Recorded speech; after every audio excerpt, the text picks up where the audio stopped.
নমস্কার বন্ধুরা, আজকে আমি আপনাদেরকে ঘরে থাকা উপকরণ দিয়ে কফি কাপে আইসক্রিম বানিয়ে দেখাবো। আপনারা প্রথম থেকে পুরো ভিডিওটা দেখুন আমি কিভাবে আইসক্রিমটা বানাই।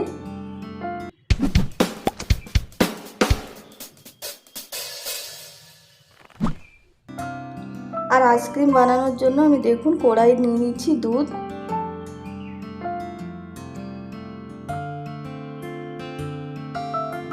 আর দুধটা এবারে খুব ভালো করে ফুটিয়ে নেব। দুধটা দেখুন খুব ভালোভাবে ফুটে উঠেছে, সেই সময় দিয়ে দেবো চিনি। আর চিনিটা খুব ভালো করে মিশিয়ে নেব দুধের সঙ্গে। আর এবারে দুধটা আমি ঘন করে নেব।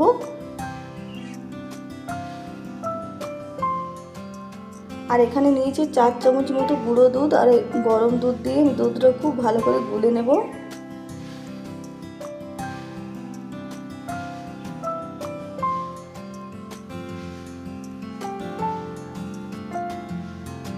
আর দেখুন দুধটা খুব ভালো করে গুলে নিয়েছি। এই দুধটা এবারে ফুটন্ত দুধের মধ্যে আমি দিয়ে দিচ্ছি, ভালো করে মিশিয়ে নেব। আর দুধটা কিন্তু অনবরত নাড়াতে হবে, না হলে ছালি হয়ে যাবে। আর ছালি হলে আইসক্রিমটা ভালো হবে না। আর এখানে আমি নিয়েছি 1.5 চামচ মতো কর্নফ্লাওয়ার। কর্নফ্লাওয়ারটা আমি জল দিয়ে গুলে নিচ্ছি ভালো করে।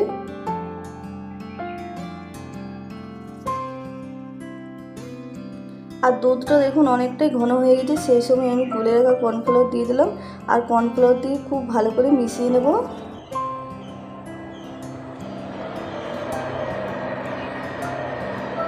আর কর্নফ্লাওয়ার দেওয়ার পর দেখুন অনেকটাই ঘন হয়ে গেছে। এবারে আমি নামিয়ে নেব। এটা নামানোর পর খুব ভালো করে ঠান্ডা করে দেবো। আর দেখুন খুব ভালো করে ঠান্ডা করে নিয়েছি। আর এখানে নিয়েছি আমি কফি কাপ।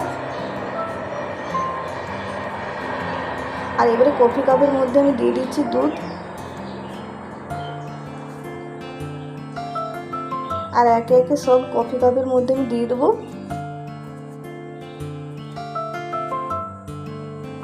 আর দেখুন সব কফি কাপে ভরা হয়ে গেছে খুব সুন্দর। আমি এখানে নিয়েছি একটা প্লাস্টিক। আর প্লাস্টিকটা এইভাবে দিয়ে আমি একটা রবার দিয়ে মুড়ে দেব।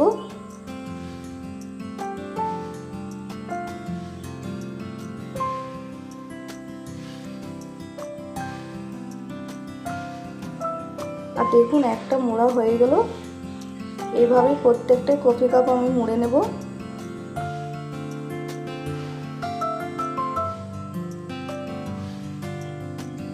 আর দেখুন সব কফি কাপগুলো মোড়া হয়ে গেছে খুব সুন্দর।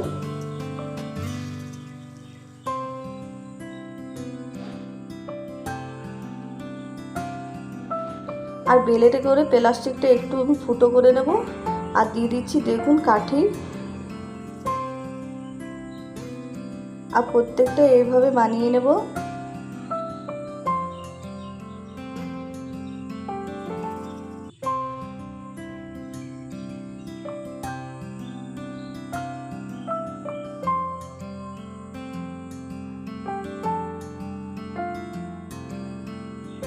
আর সবগুলো বানানো হয়ে গেছে, আমি একটা ট্রের মধ্যে রেখে দিচ্ছি দেখুন। আর এটা আমি ডিপ ফ্রিজে 7 থেকে 8 ঘন্টা মতো রেখে দেবো, তাহলে আইসক্রিমটা হয়ে যাবে।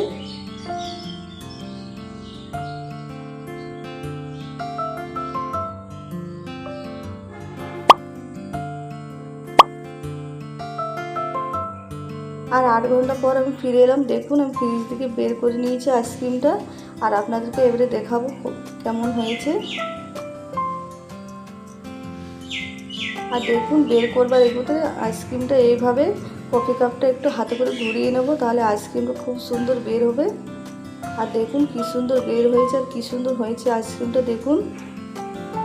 আর দেখলেন তো ঘরে থাকা উপকরণ দিয়ে আমি আইসক্রিমটা বানালাম। আর যতটা দেখতে সুন্দর হয়েছে বন্ধুরা, খেতেও ততটা ভালো হয়েছিল। আর আপনারাও এইভাবে বাড়িতে বানিয়ে আইসক্রিম খাবেন। আর আমার ভিডিওটা পছন্দ হলে প্লিজ লাইক, শেয়ার, কমেন্ট করবেন।